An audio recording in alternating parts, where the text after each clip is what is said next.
Hello everyone, welcome to the lecture series on electrostatics. आज के इस लेक्चर में हम पढ़ेंगे relationship between electric field intensity and electric potential.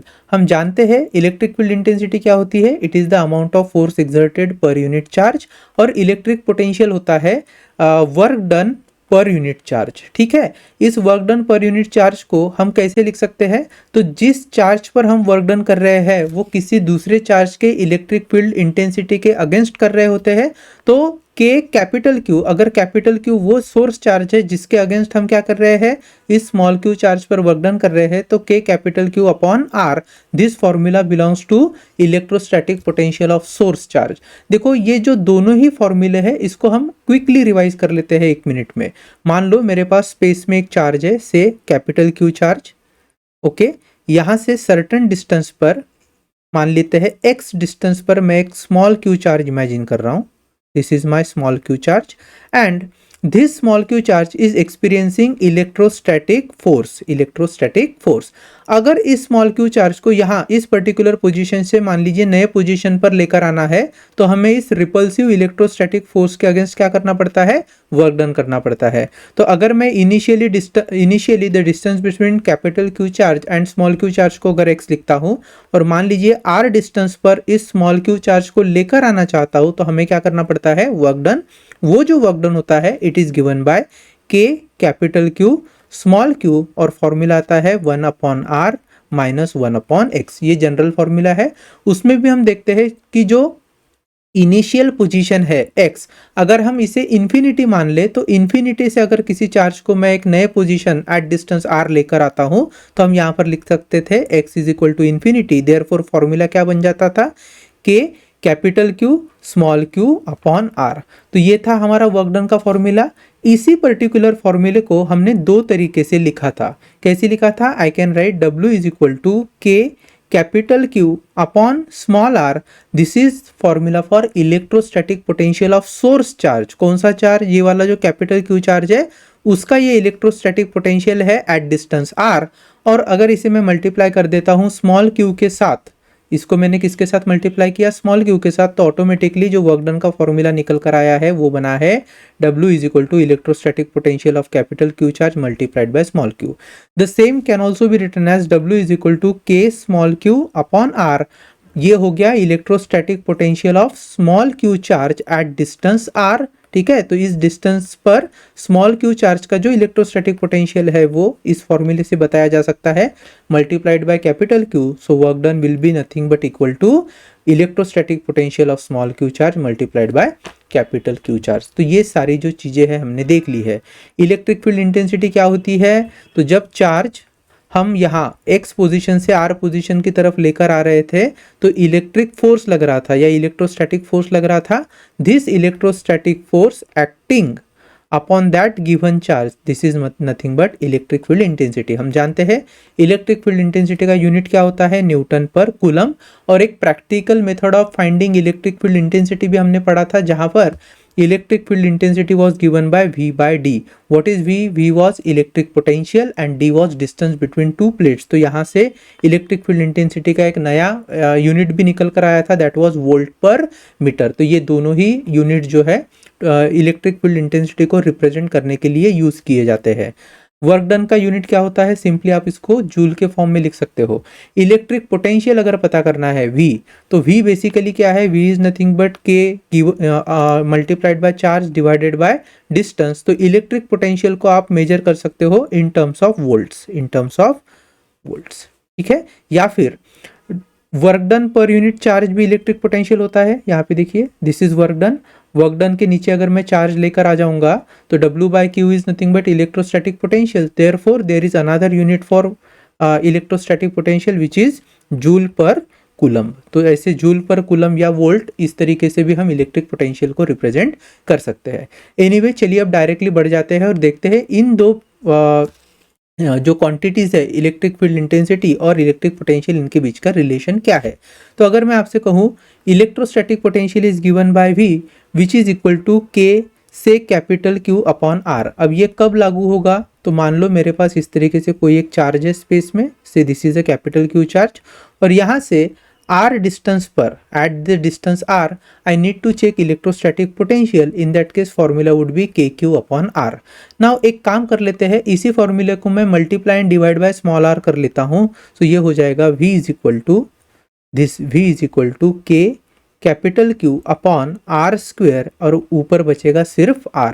ठीक है, अब देखो ध्यान से, K Q upon R square is nothing but electric field intensity. इसको भी हमने पढ़ा था जब हमने कूलम्स फोर्स वगैरह स्टडी किया था. तो के क्यू अपॉन आर स्क्वायर होता है electric field intensity, this is electrostatic potential V and this is multiplied by R. तो I can write E is equal to V by R. तो ये जो फॉर्म है V by R is equal to electric field intensity, ये form isn't it equivalent to E is equal to V by D? बिल्कुल, because D was also distance, V was potential between the two plates. जब हमने क्या किया था, practical method of finding electric field intensity check किया था ना, तो वहां पे V was potential difference of the battery जो इन दो प्लेट्स के बीच में हुआ करता था, और इन प्लेट्स के बीच का जो सेपरेशन था that was given by small d. So E was equal to V by D, that is volt per metre. यहाँ पर भी V जो है वो इलेक्ट्रोस्टैटिक पोटेंशियल है, R जो है वो डिस्टेंस है, तो अगेन वोल्ट पर मीटर. अब मान लो, यहाँ देखो ध्यान से, इसको बाकी चीजें मैं मिटा रहा हूँ. मान लो बेटा, अगर R की वैल्यू है 1 मीटर, R की वैल्यू क्या है 1 मीटर, तो यही फॉर्मूला क्या बन जाएगा, V is nothing but equal to E. मतलब इलेक्ट्रोस्टैटिक पोटेंशियल और इलेक्ट्रिक फील्ड इंटेंसिटी जो है वो इक्वल हो जाएंगे at the distance of 1 metre. Now अगर मैं एक छोटा सा ग्राफ ड्रॉ करूं in between electric field intensity और electric potential with respect to distance, तो इस तरीके से हमें ग्राफ ड्रॉ कर रहे हैं.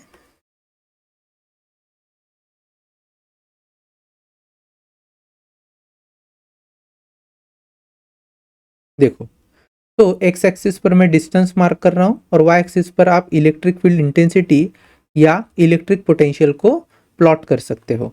अब देखो ध्यान से, इलेक्ट्रिक फील्ड इंटेंसिटी का ये फॉर्मूला है के क्यू अपॉन आर स्क्वायर. तो यहाँ से हमें पता है इलेक्ट्रिक फील्ड इंटेंसिटी जो होती है it is inversely proportional to distance का square. So electric field intensity is inversely proportional to distance का स्क्वायर. इसका अगर हमें ग्राफ प्लॉट करना है तो ग्राफ कुछ ऐसा इस तरीके से ग्राफ बनेगा.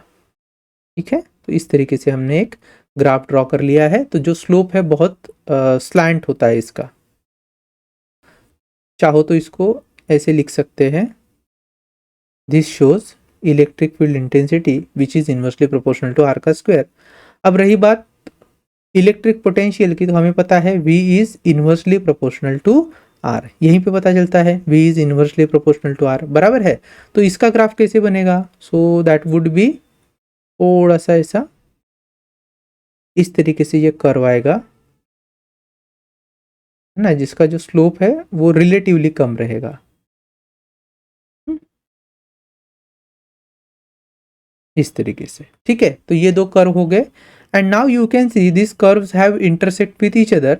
ये जो पर्टिकुलर पॉइंट है, यहाँ पे देखिए, ये जो पर्टिकुलर पॉइंट है, यहाँ इलेक्ट्रिक फील्ड इंटेंसिटी की जो वैल्यू है, ठीक है, जो वैल्यू है अलोंग वाई एक्सिस, देखिए इलेक्ट्रिक फील्ड इंटेंसिटी की जो वैल्यू है वही वैल्यू किसकी होगी, इलेक्ट्रिक पोटेंशियल की होगी. और ये जो R है, R कितना होना चाहिए उस समय, 1 मीटर होना चाहिए. So I can simply put it like this, here R is equal to 1 metre and at this point electric field intensity is exactly equal to electrostatic potential. ठीक है, तो इस तरीके से हमने इलेक्ट्रिक फील्ड इंटेंसिटी और इलेक्ट्रिक पोटेंशियल के बीच का जो रिलेशन है उसको फाइंड किया है. There is one more method how you can find electric field intensity with respect to potential, उनके बीच का रिलेशन. तो देखो, सेकंड मेथड से हम जा रहे हैं. थोड़ी देर पहले हमने देखा था, मान लेते हैं मेरे पास ये स्मॉल क्यू चार्ज है, सॉरी कैपिटल क्यू चार्ज है, यहाँ से सर्टेन डिस्टेंस पर स्मॉल क्यू चार्ज है, this is small Q charge. और इस स्मॉल क्यू चार्ज को हम x से लेकर मान लीजिए r डिस्टेंस तक लेकर आ रहे हैं. तो let's say this is distance r, initial distance was x. तो हमें क्या करना पड़ेगा, इस क्यूब पॉइंट को x डिस्टेंस से उठाकर r डिस्टेंस तक लाने के लिए वर्क डन करना पड़ेगा. किसके अगेंस्ट करना पड़ेगा, ये जो इलेक्ट्रोस्टैटिक फोर्स होता है बिकॉज ऑफ सोर्स चार्ज, उसकी जो इलेक्ट्रिक फील्ड है, वो इलेक्ट्रिक फील्ड क्या करती है, फोर्स एक्सर्ट करती है किसी भी दूसरे चार्ज पर. तो इस इलेक्ट्रोस्टैटिक फोर्स के अगेंस्ट वर्क डन करना पड़ेगा. अगर मान लीजिए क्यू चार्ज को जब मैं मूव कर रहा हूं तो वेरी स्मॉल डिस्प्लेसमेंट अगर हो रहा है dx डिस्प्लेसमेंट, तो dx डिस्प्लेसमेंट के लिए होने वाला वर्क डन भी क्या होता है, बहुत छोटा होता है.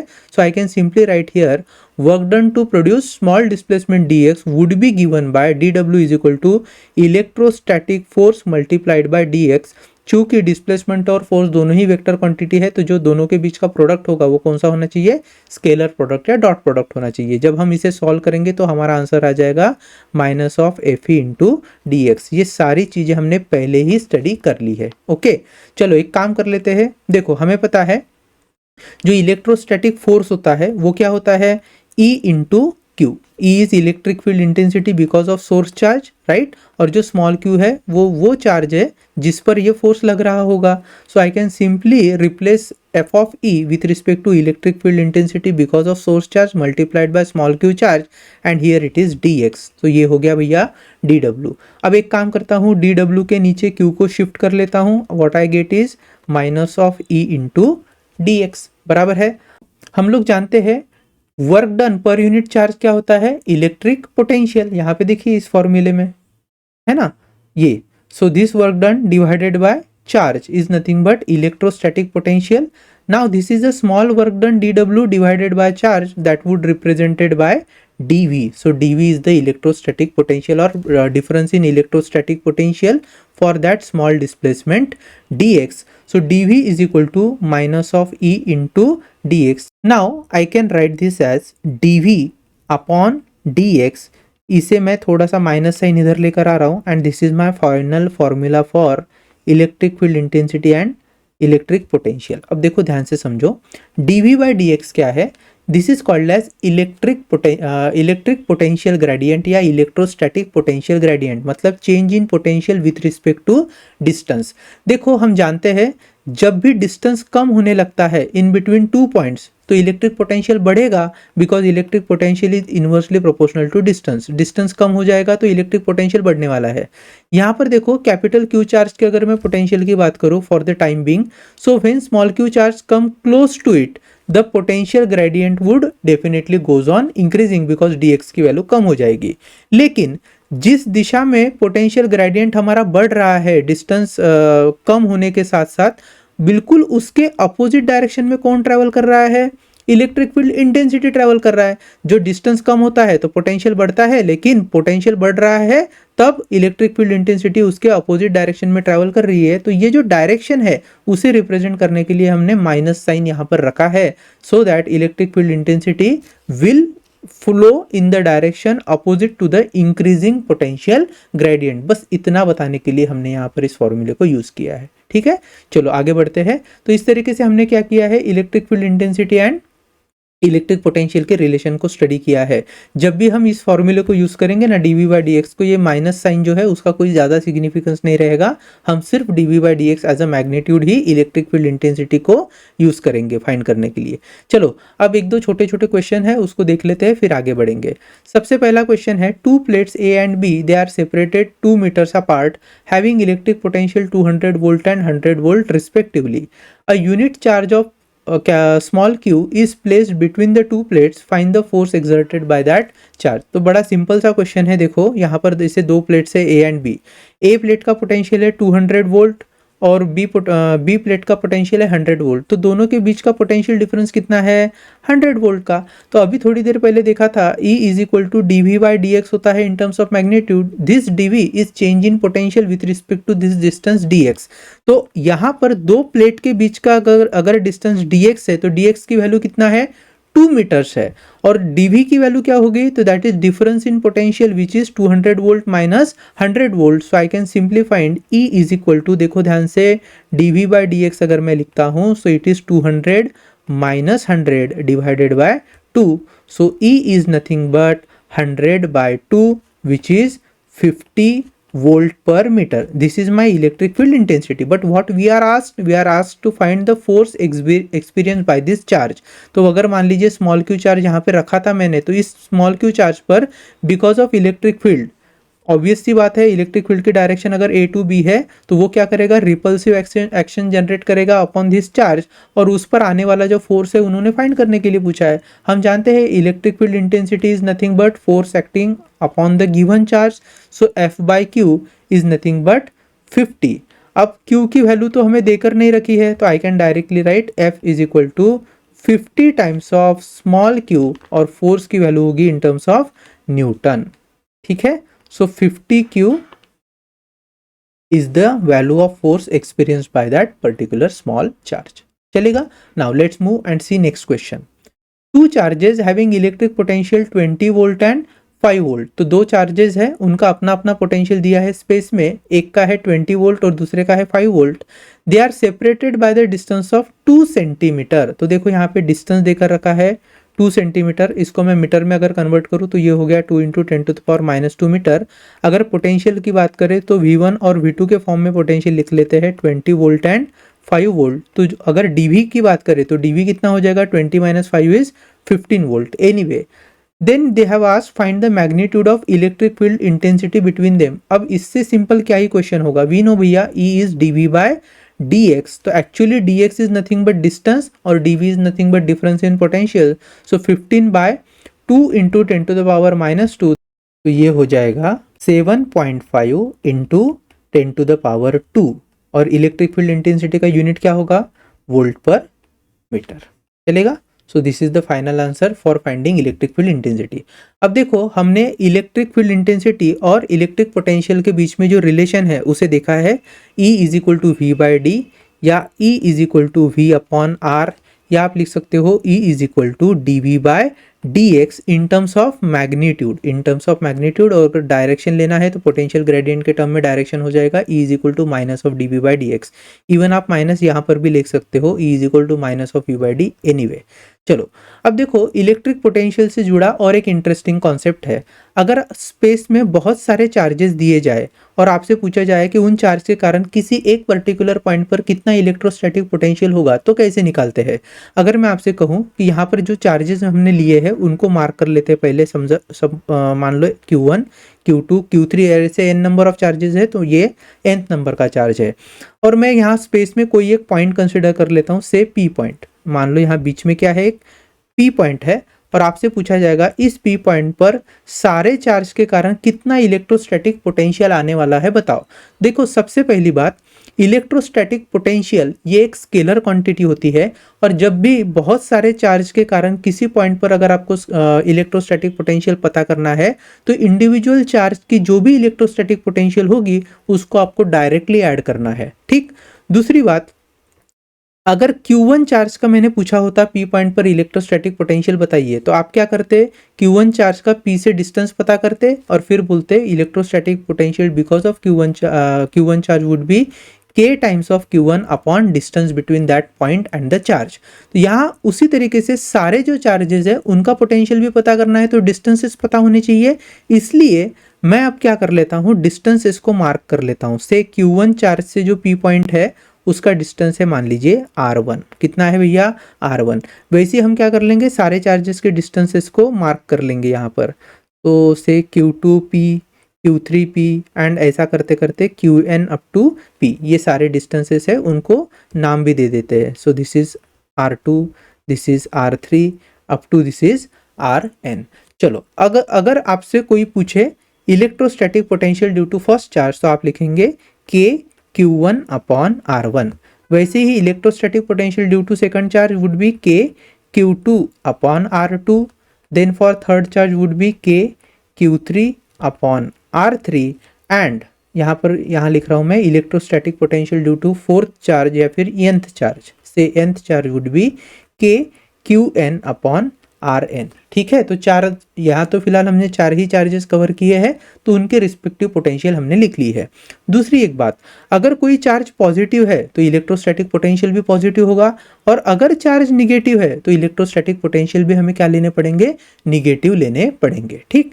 चलो, अब जैसे मैंने कहा था इलेक्ट्रोस्टैटिक पोटेंशियल एक स्केलर क्वांटिटी है, तो जब टोटल इलेक्ट्रोस्टैटिक पोटेंशियल आप फाइंड करोगे कहाँ पर, at point P, because of the charges surrounding that point P would be equal to summation of electrostatic potential because of all the charges, और ये होगा V1 plus V2 plus V3 up to Vn। ठीक है। चलो, अब देखो, जब मैं इनको ऐड करूंगा तो आपको एक चीज याद रखनी है, चार्ज निगेटिव होगा तो टोटल पोटेंशियल में से निगेटिव चार्ज वाले का पोटेंशियल हमें माइनस करना पड़ेगा। फॉर एग्जाम्पल अगर V2 निगेटिव है तो मैं लिखूंगा V1 minus of V2 plus V3 and so on. ठीक, इतनी बात आ गई समझ में। अब जब हम यहाँ पर समेशन कर रहे हैं तो एक चीज नोटिस करो, Coulomb's constant is common in every expression, so I am directly taking it as a constant या कॉमन टर्म, और अंदर क्या बचता है, summation of Q1 upon R1 plus Q2 upon R2 and up to ऐसे ऐसे ही कंटिन्यू करेंगे up to Qn upon Rn। तो भैया देखो यहाँ से एक सिंपल फॉर्मूला बन गया किसका, इलेक्ट्रोस्टैटिक पोटेंशियल और टोटल इलेक्ट्रोस्टैटिक पोटेंशियल का, which is nothing but K into summation of I is equal to 1 to n Qi upon Ri। I की वैल्यू आप 1 से लेकर इन्फिनिटी तक भी ले सकते हो, चलेगा। So this is the formula for electrostatic potential and again remember it's a scalar quantity, you can directly add और subtract electrostatic potential due to all other charges. अब आगे अगर मान लो मेरे पास एक इलेक्ट्रिक डायपोल है, देखो बहुत इंटरेस्टिंग कॉन्सेप्ट है, ये निगेटिव चार्ज हुआ, ये पॉजिटिव चार्ज हुआ और दोनों के बीच का एक सर्टेन फाइनाइट डिस्टेंस है। अगर कोई पॉइंट है यहाँ पर, मान लो स्पेस में ये P पॉइंट है, ठीक है, और आपसे अगर पूछा जाए कि इस P पॉइंट पर इलेक्ट्रोस्टैटिक पोटेंशियल बताइए because of both the charges, तो हम क्या करेंगे, सबसे पहले P पॉइंट पर फाइंड करेंगे electrostatic potential due to minus charge and electrostatic potential due to plus charge, और जो टोटल इलेक्ट्रोस्टैटिक पोटेंशियल होगा that would be the summation of electrostatic potential due to minus charge plus electrostatic potential due to that plus charge, and thereby you will get net value of electrostatic potential at point P। आ रही है बात समझ में। तो इसको ही हमारा next expression है, इसको ही हम नेक्स्ट एक्सप्रेशन में सॉल्व करने वाले हैं।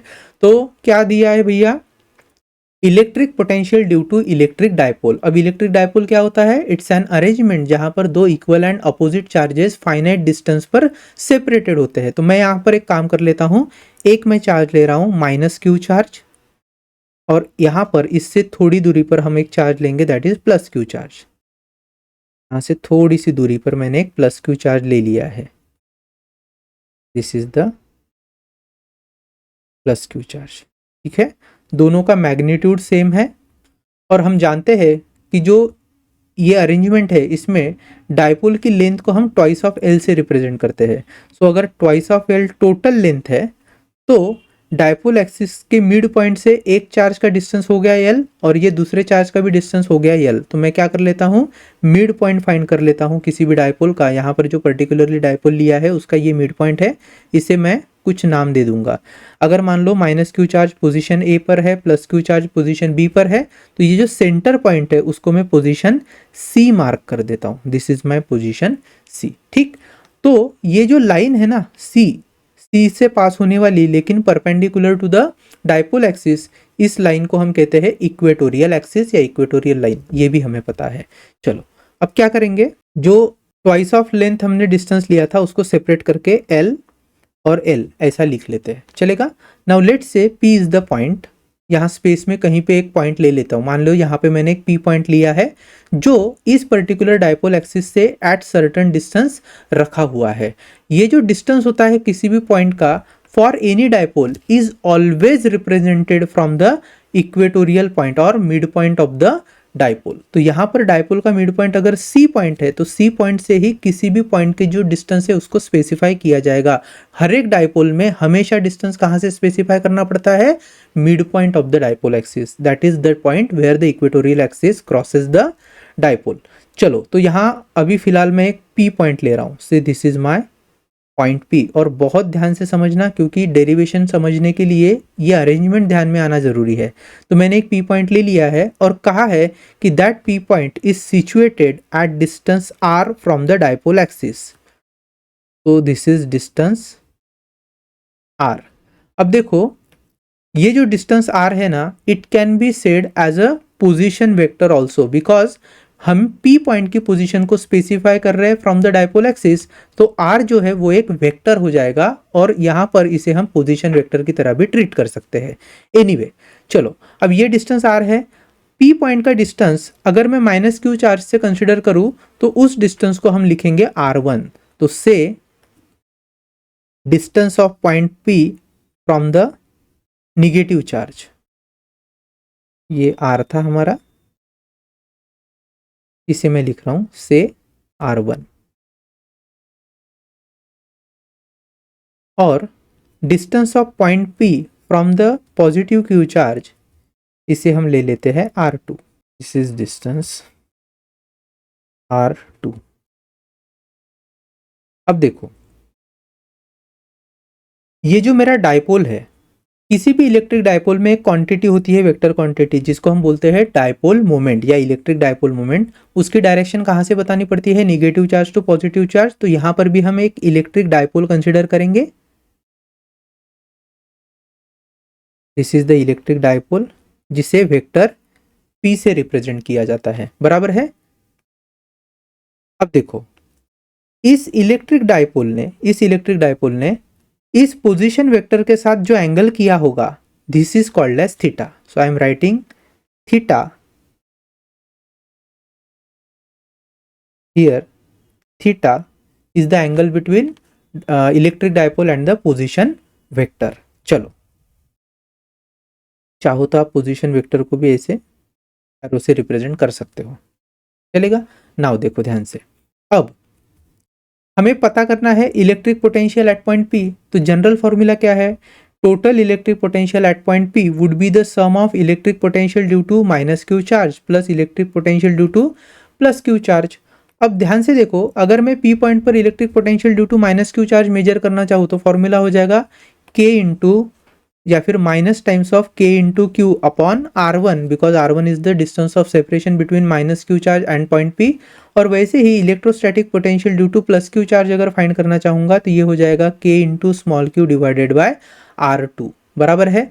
अब सवाल ये है कि हमें जो वैल्यू दी जाती है हमेशा किसी भी पॉइंट की from the dipole, it is given in terms of distance R, which is the distance of point P from the mid point of the dipole axis, बराबर है।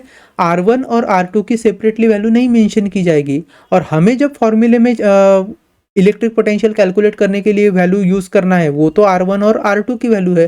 तो जाहिर सी बात है, इतना इजी तो नहीं होगा इलेक्ट्रिक पोटेंशियल को डायरेक्टली फाइंड करना। हमें सबसे पहले क्या करना पड़ेगा, यहाँ पर R1 और R2 को इन टर्म्स ऑफ R फाइंड करना पड़ेगा। अब यही हमारे इस पूरे डेरिवेशन में चैलेंज है, how to find R1 and R2। एक बार हमें ये वैल्यू मिल गई कि हो गया भैया, डेरिवेशन बहुत सिंपल हो गया। ठीक, चलो एक काम कर लेते हैं, अभी तक हमने जितनी चीजें यहाँ पर मेंशन की है उसको लिख लेते हैं। So I am writing consider an electric dipole of charge small q and length twice of L. Let P be the point situated at distance small r from equatorial point. इसको आप bracket में चाहो तो note करके लिख लो, mid point of electric dipole, mid point of electric dipole length, चलेगा। Now if vector P is electric dipole moment, electric dipole moment, then let theta is the angle between vector P and position vector R as shown in figure। ठीक है, तो जो भी हमने अभी तक arrangement किया था ना, उसको सारा यहाँ पे मेंशन कर लिया है।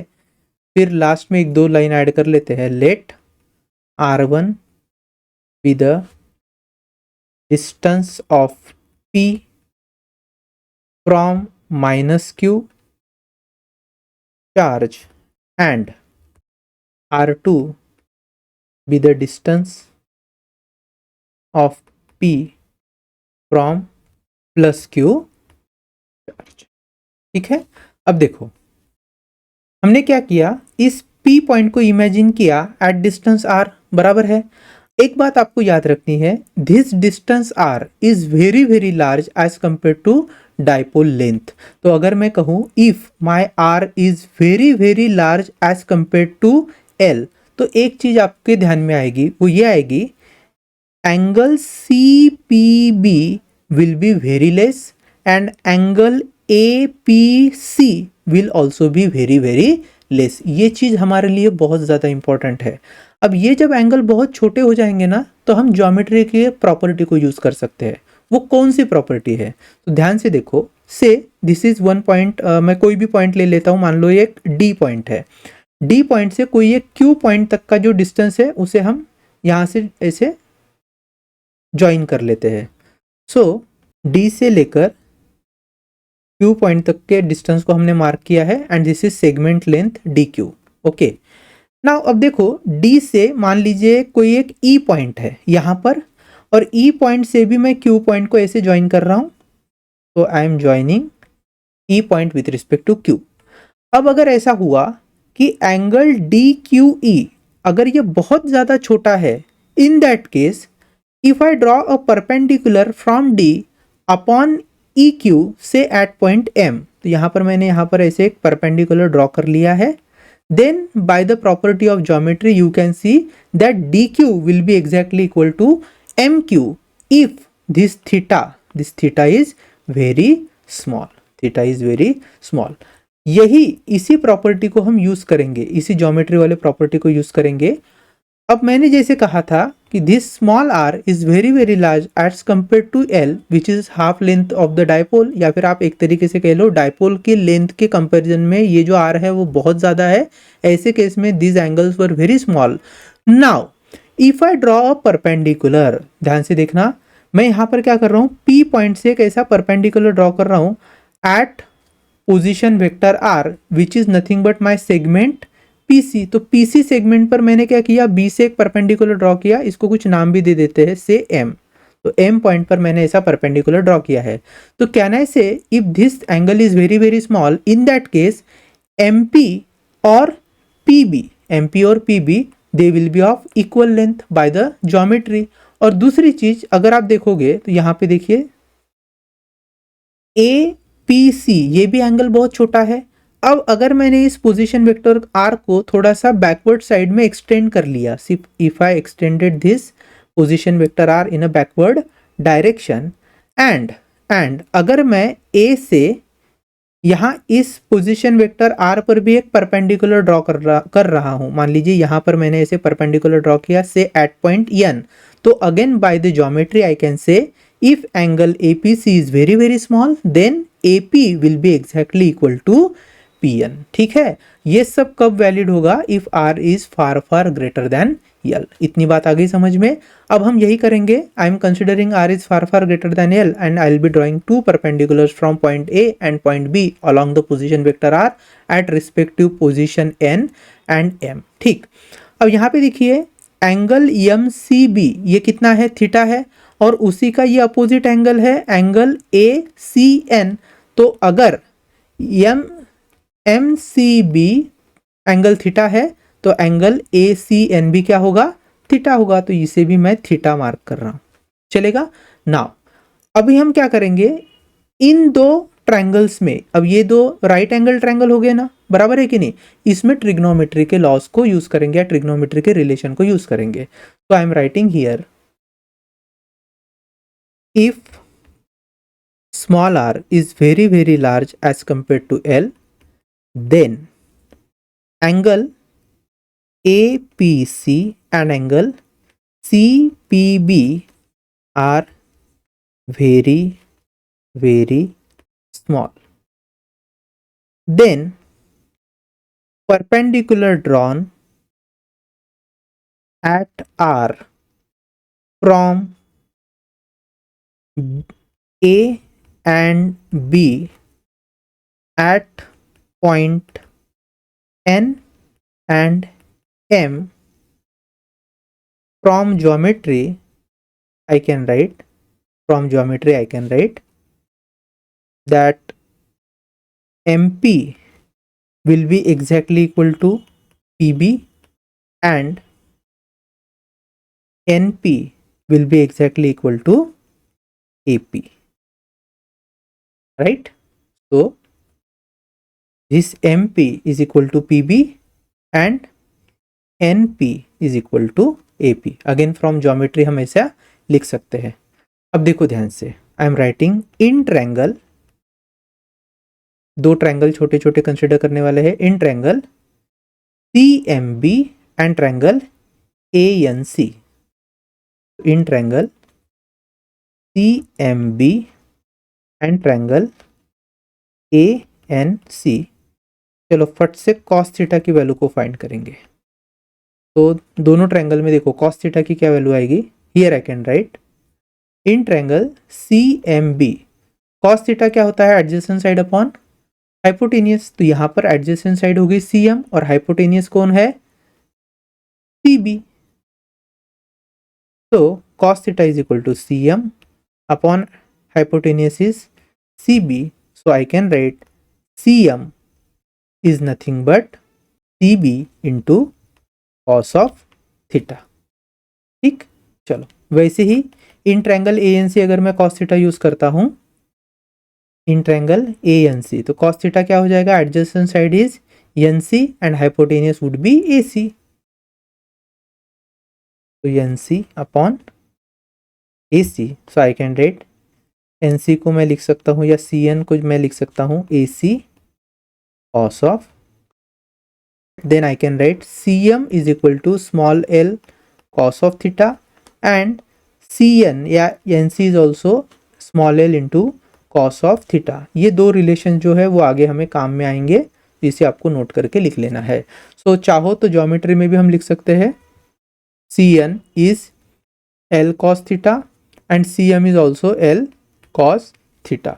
अब देखो आपको अगर याद हो तो हमने एक रिलेशन लिया था MP is equal to PB and NP is equal to AP. तो इसको यूज करते हैं. चाहो तो इसको पहले लिख लो, इक्वेशन नंबर 1.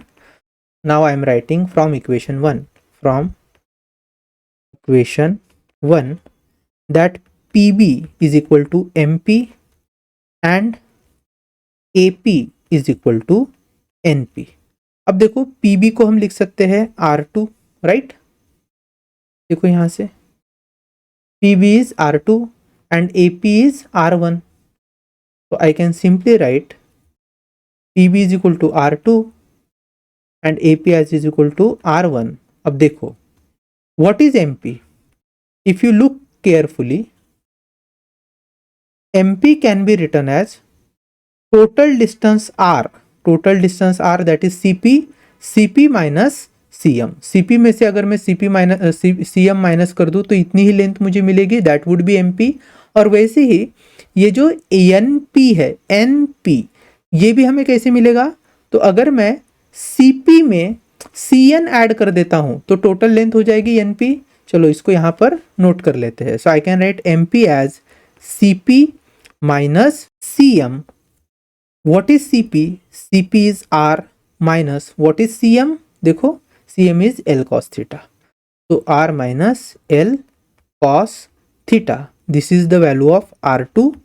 और R1 देखो what is NP? NP is CP plus CN. So R1 is equal to CP is R और CN is what? यहाँ पे लिखा था हमने CN या NC कितना है, L cos theta. So I am simply putting this as L cos theta.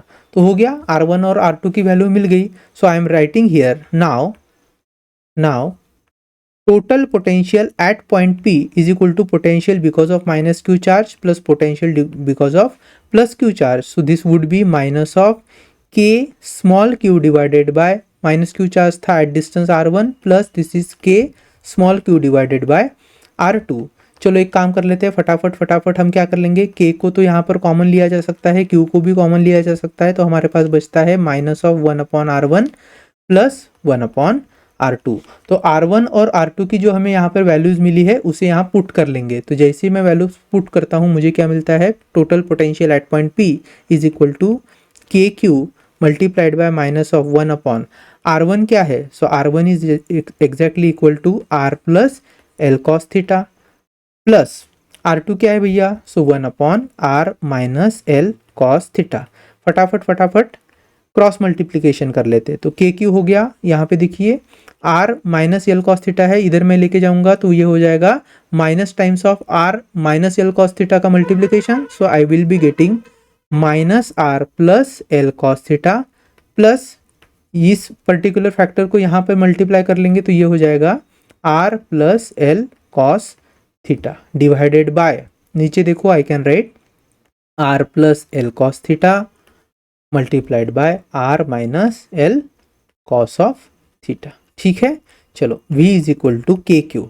अब देखो माइनस आर प्लस आर हट गए, ऊपर क्या बचता है हमारे पास 2 times of L cos of theta divided bye ये जो ब्रैकेट है ये किसका आप बोल सकते हो कैसे दिख रहा है ये, तो this is a plus B and this is a minus b, so again it can be represented as a square minus b square, and from that perspective this would become r square minus l square cos square theta। ठीक है, अब देखो as r is very very large as compared to l, so we can neglect, यहाँ पर हम एक चीज को निग्लेक्ट कर सकते हैं, किसे निग्लेक्ट कर सकते हैं, l square cos square theta को, so we can neglect l square cos square theta and therefore v will become equal to k into q into twice of l multiplied by cos theta divided by r का square बराबर है।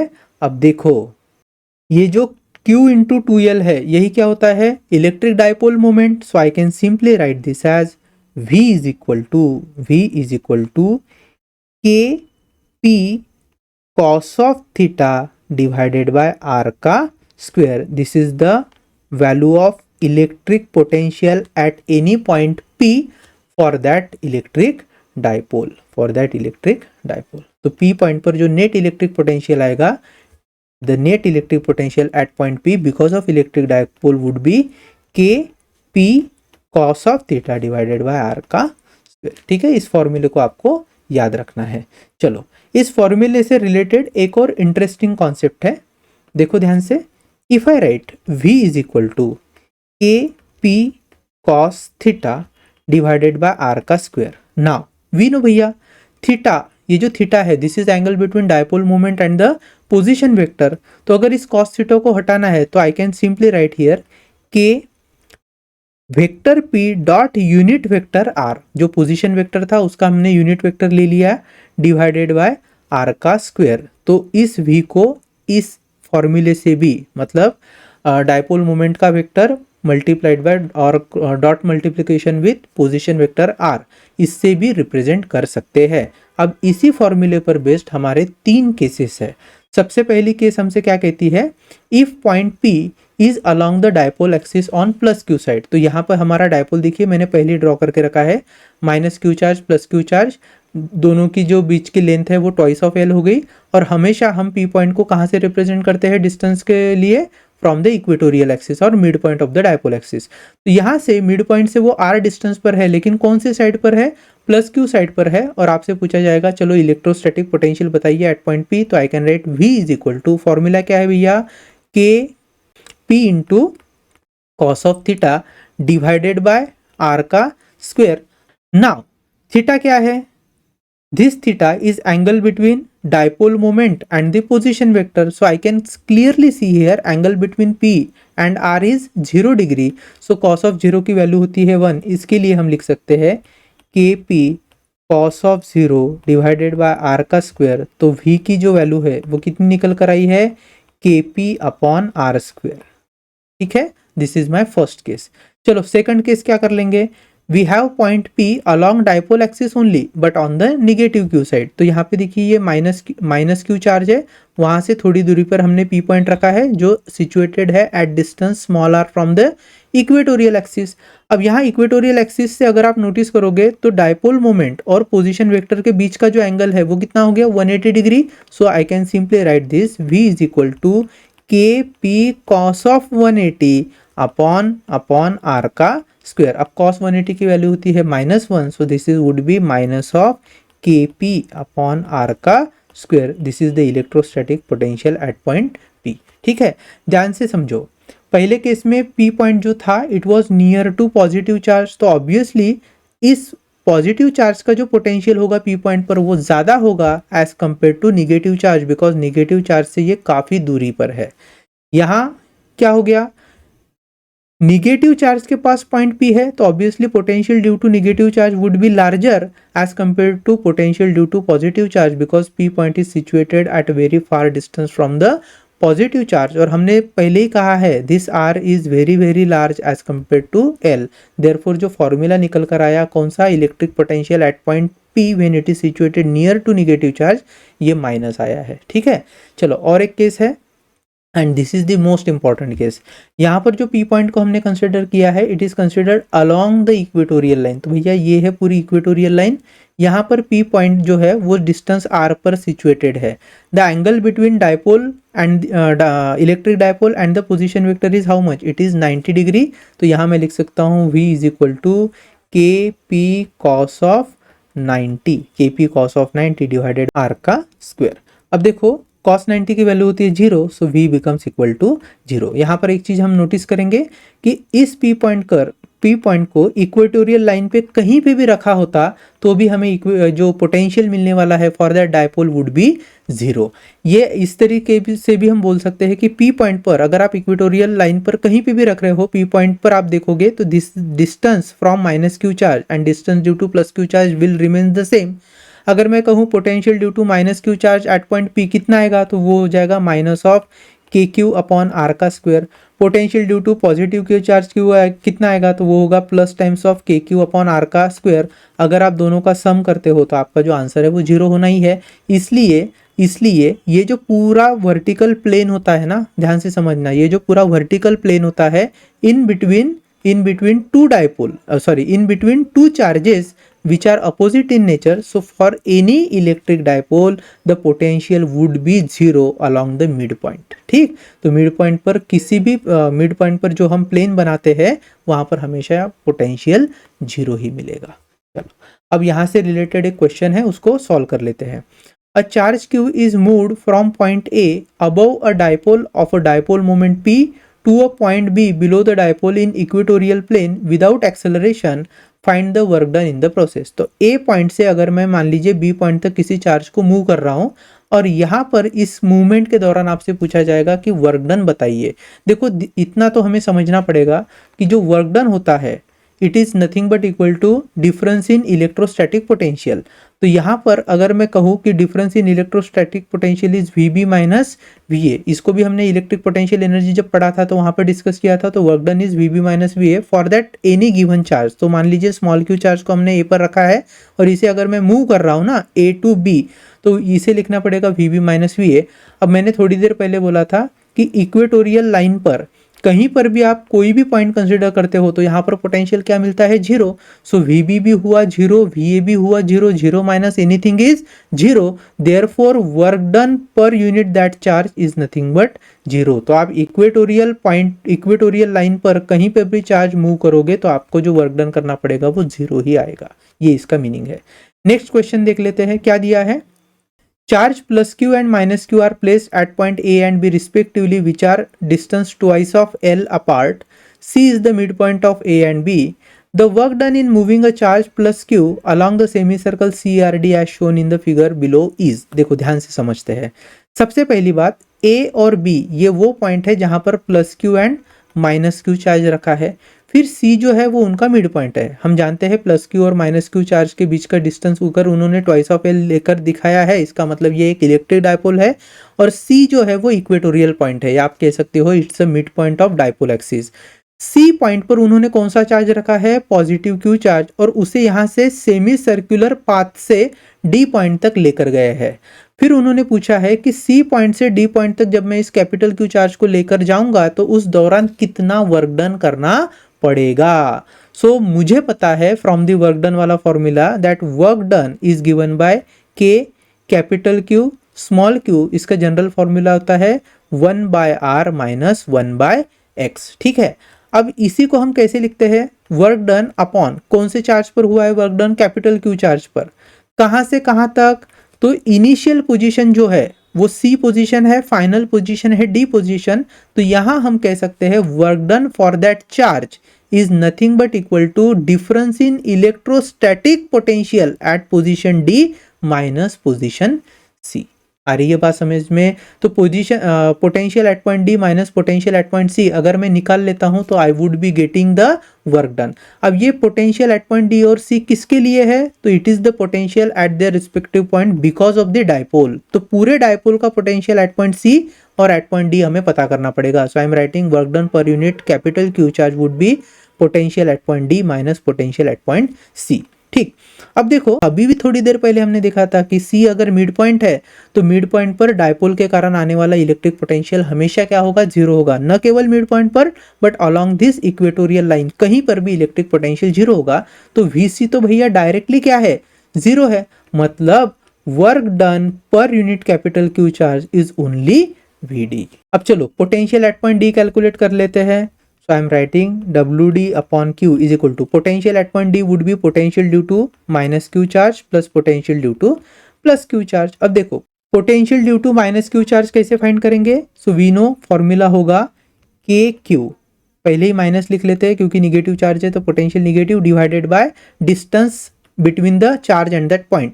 So minus Q charge से D point जो है उनके बीच का distance find करना है। तो देखो सी पॉइंट मिड पॉइंट था, यहाँ से सेमी सर्कुलर पार्ट ट्रेवल किया है और डी पॉइंट तक पहुंचे हैं। तो सी और बी का जो डिस्टेंस होगा that is the distance between B and D also.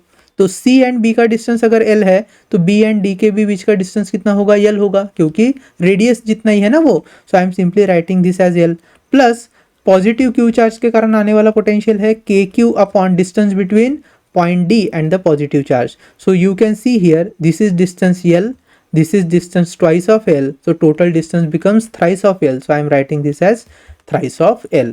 Now एक काम कर लेते हैं, KQ upon L को अगर मैं कॉमन ले रहा हूं तो what do I get? Minus of 1 plus 1/3। अब minus of 1 plus 1/3 is minus of 2/3। So minus of 2/3 K small q upon L, this is nothing but amount of work done upon that charge capital Q to move it from where to where? From point C to point D। एक चीज notice करना, जब भी आप charge को move करते हो ना एक पॉइंट से दूसरी जगह पे, पाथ कोई भी मैटर नहीं करता, आप कौन से पाथ से लेकर जा रहे हो। हमारे लिए जो इंपॉर्टेंट चीज है वो है final position and initial position. चलो कौन सा ऑप्शन मैच कर रहा है? क्या यहाँ पर फिलहाल तो कोई ऑप्शन मैच नहीं कर रहा है, लेकिन अगर आप फॉर्मूले में देखोगे तो के की बजाय उन्होंने पाई epsilon not, 4 pi epsilon not, 2 pi epsilon not इस तरीके से वैल्यू लिए हैं। तो हम एक काम कर लेते हैं, के को 1/4 पाई एप्सिलॉन नॉट के टर्म में सब्सटीट्यूट कर लेंगे। सो work done I can right here work done पर unit capital Q charge would B, क्या था हमारा? Minus of 2/3। के की वैल्यू हो जाएगी 1/4 पाई एप्सिलॉन नॉट, ऊपर क्या बचा है? Small Q and divided by L. So I can write WD that is work done is equal to, देखिए 2 1 जा 2, 2 2 जा 4, 2 into 3 6, so this is minus 1/6 pi epsilon not small Q. यहाँ पे ये जो कैपिटल क्यू है ना इसको मैं मल्टीप्लिकेशन में लेकर जा सकता हूँ राइट साइड में, तो ये हो जाएगा capital Q and divide by L. तो देखो कौन सा फॉर्मूला मैच कर रहा है? माइनस ऑफ 1/6 वाला, ये देखो first formula, minus of 1/6 small Q multiplied by capital Q upon pi epsilon naught L. तो हमारा जो ऑप्शन है option A is the correct option. चलेगा? Now let's move to the next question. अब next question देखिए, two charges 5 × 10⁻⁸ coulomb and -3 × 10⁻⁸ coulomb are located 16 centimetre apart. At what points or points on the line joining the two charges is the electric potential zero? Take the potential at infinity to be zero. हम जानते हैं electric potential at infinity तो वैसे भी zero होता है, लेकिन यहाँ पे जो की पॉइंट्स है जो हमें क्वेश्चन में पूछे हैं सबसे पहले उनको हम क्या कर लेते हैं? मार्क कर लेते हैं। तो यहाँ पर दो चार्जेस लेना है, एक पॉजिटिव निगेटिव। चलो यहाँ पर मैं एक पॉजिटिव चार्ज कंसिडर कर रहा हूँ which is given as 5 × 10⁻⁸ coulomb. यहाँ से 16 सेंटीमीटर डिस्टेंस पर, देखो यहाँ से मैं क्या ले रहा हूँ? एक 16 सेंटीमीटर वाला डिस्टेंस लेता हूँ जहाँ निगेटिव चार्ज है, यहाँ निगेटिव चार्ज है और निगेटिव चार्ज का जो मैग्नीट्यूड है इट इज -3 × 10⁻⁸ कूलम। ओके, फिर उन्होंने पूछा है इस चार्ज के बीच में वो कौन सा पॉइंट होगा, या इस पूरे डायपोल एक्सिस पर ही वो कौन से पॉइंट है जहां पर electric potential due to plus and this minus Q charge will become zero. ध्यान से समझो, total potential at any point is the sum of potential due to charges. So if I say net potential at point P will be equal to potential due to minus q charge plus potential due to plus q charge। एक point कहीं पर भी, मान लीजिए P point है, अगर ऐसा हुआ कि P पॉइंट पर आने वाला potential because of plus Q charge and minus Q charge दोनों की मैग्नीट्यूड सेम हुई बट डायरेक्शन जो साइन है वो अपोजिट है, तो हमारा जो पोटेंशियल है net potential at point P वो क्या हो जाएगा, जीरो हो जाएगा। अब देखो, अगर उस P पॉइंट को मैं सेंटर में इमेजिन कर लेता हूं, मान लो मैंने क्या किया भैया, सेंटर में P पॉइंट को इमेजिन किया, तो potential because of plus charge and potential because of minus Q charge क्या वो इक्वल आएंगे, नहीं आएंगे। क्यों नहीं आएंगे, क्योंकि डिस्टेंस तो भले ही दोनों का सेम है फ्रॉम पॉइंट P, लेकिन मैग्नीट्यूड जो है वो ज़्यादा है पॉजिटिव चार्ज का, तो इसका जो वैल्यू निकल कर आएगा इलेक्ट्रोस्टैटिक पोटेंशियल वो भी ज़्यादा आएगा। तो जस्ट फॉर द एग्जांपल मान लो कि potential due to plus Q charge at mid point आ गया भैया 10 जूल, और potential because of minus Q charge वो इस मिड पॉइंट पर आ गया मान लीजिए माइनस ऑफ से 6 जूल, तो net potential at point P कितना हो गया, 4 जूल, वो जीरो हुआ नहीं। चलो अब देखो, इस P पॉइंट को अगर मैं शिफ्ट करते जाऊंगा टुवर्ड्स निगेटिव चार्ज, तो obviously distance between point and negative charge अगर डिक्रीज हो रहा है तो निगेटिव चार्ज के कारण आने वाला पोटेंशियल बढ़ जाएगा, और because P point is now shifted towards negative charge, distance from positive charge will goes on increasing, और जैसा डिस्टेंस बढ़ेगा तो पोटेंशियल ऑब्वियसली कम होगा because V is inversely proportional to R। अब मैं क्या कर लेता हूँ, इस P पॉइंट को शिफ्ट कर लेता हूँ, so I am shifting this P point to से एट दिस पर्टिकुलर लोकेशन।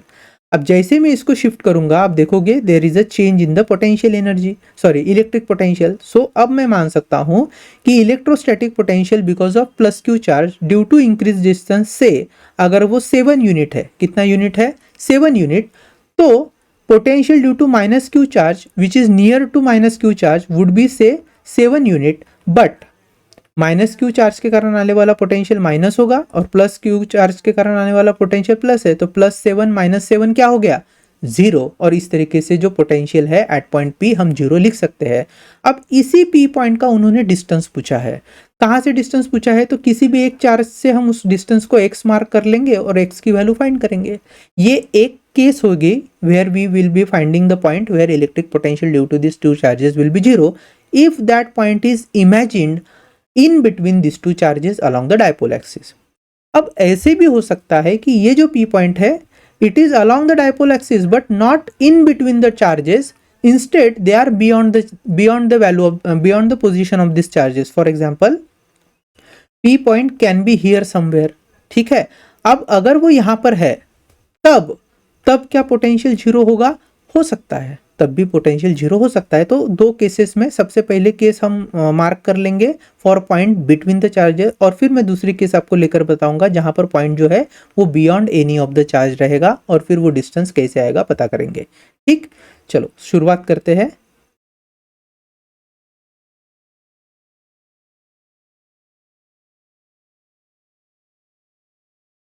चलो अब देखो, हमें टोटल डिस्टेंस दिया था in between minus and plus Q charge, तो distance of separation is 16 centimetre, इसको डायरेक्टली मैं 0.16 मीटर लिख लेता हूँ। ठीक, फिर हमने एक P पॉइंट इमेजिन किया है यहाँ पे, and distance of P point from से पॉजिटिव चार्जेस x, तो बताइए distance of P point from the negative charge कितना हो जाएगा, 0.16 meter minus of x meter. ठीक है, तो इस डिस्टेंस को हम लिख रहे हैं, इस डिस्टेंस को मैं लिख रहा हूं 0.16 माइनस x मीटर, चलेगा। चलो, सो सबसे पहले net potential at point P would be the summation of potential due to plus charge and summation of potential due to minus charge. अब देखो, जो नेट पोटेंशियल है P पॉइंट पर वो तो जीरो है, so zero is equal to potential due to plus Q charge, देख लेते हैं वो कितना है। So K into plus Q charge कितना है, 5 into 10 to the power -8 coulomb divided by distance कितना है भैया, प्लस क्यू चार्ज और P पॉइंट का x है, तो KQ अपॉन R होता है पोटेंशियल का फॉर्मूला, इसलिए मैंने यहाँ पर x लिख लिया है। प्लस यहाँ पर देखिए k इंटू चार्ज कितना है माइनस वाला, सो -3 इंटू 10⁻⁻8 कूलम का चार्ज है, डिवाइडेड बाय डिस्टेंस कितना है दो चार्ज, इस चार्ज और पॉइंट P के बीच में 0.16 माइनस एक्स, तो 0.16 माइनस एक्स। चलो अगर इसको सॉल्व करेंगे तो हम डायरेक्टली लिख सकते हैं भैया 0 is equal to 5 into 10⁻⁻8 divided by X plus minus 3 into 10⁻⁻8 divided by 0.16 minus X, और यहाँ पर दोनों ही जगह से कॉमन आ जाएगा k। अब k को अगर मैं शिफ्ट कर लेता हूँ लेफ्ट साइड में तो 0/k वुड ऑल्सो भी 0, सो फाइनल हमें क्या मिलेगा 0 is equal to again 5 into 10⁻⁻8 divide by X minus 3 into 10⁻�8 divided by 0.16 minus x.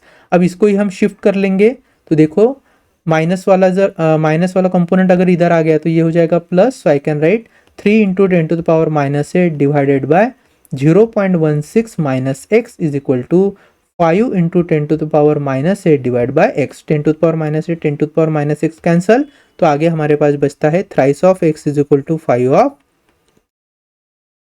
0.16 minus X. ठीक है, चलो so this is 3 times of x is equal to 16 into 5 is how much 80, so this would be 0.8 minus of 5x।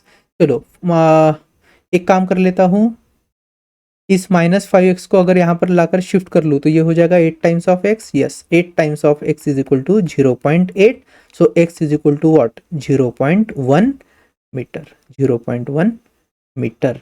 तो यहाँ जो हमारा positive Q charge था ना which is 5 into 10⁻⁻8 coulomb, यहाँ से 1 मीटर पर जब मैं P पॉइंट को रखता हूँ तो मुझे पोटेंशियल कितना मिलने वाला है 0 मिलने वाला है। ये हमारी फर्स्ट केस थी, right, this is our first case. आप कह सकते हो x is equal to 0.1 metre from 5 into 10⁻⁻8 coulomb charge, therefore I can write 0.06 metre, 0.06 metre from 3 minus of 3 into 10⁻⁻8 coulomb वाला चार्ज।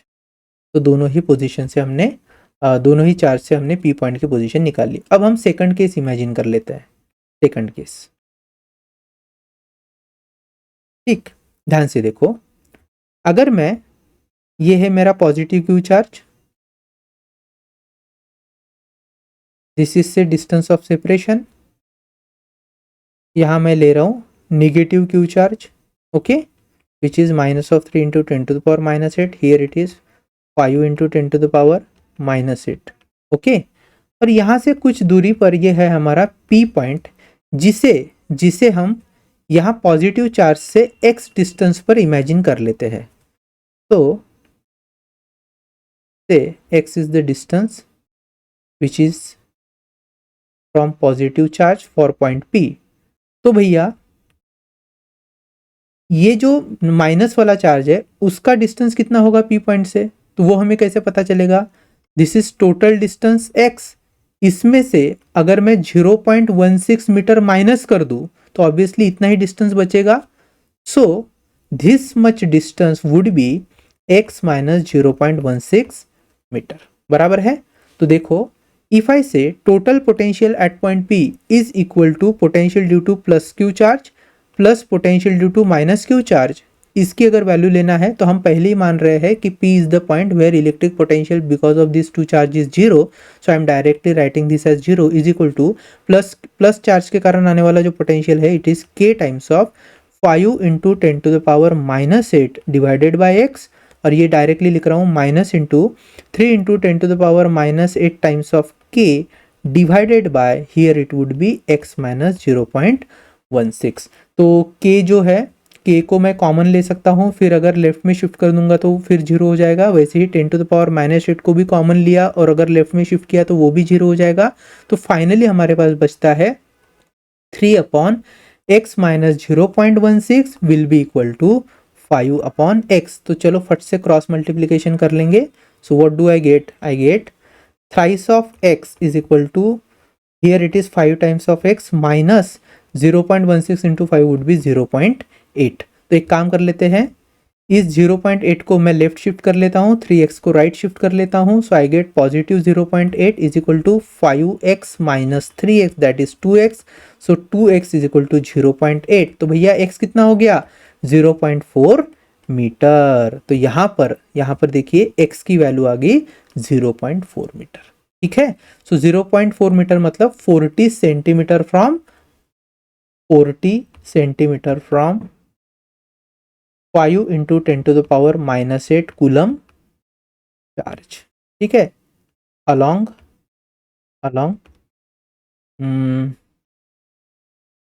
पॉजिटिव एक्स एक्सिस, या फिर आप कह सकते हो नियर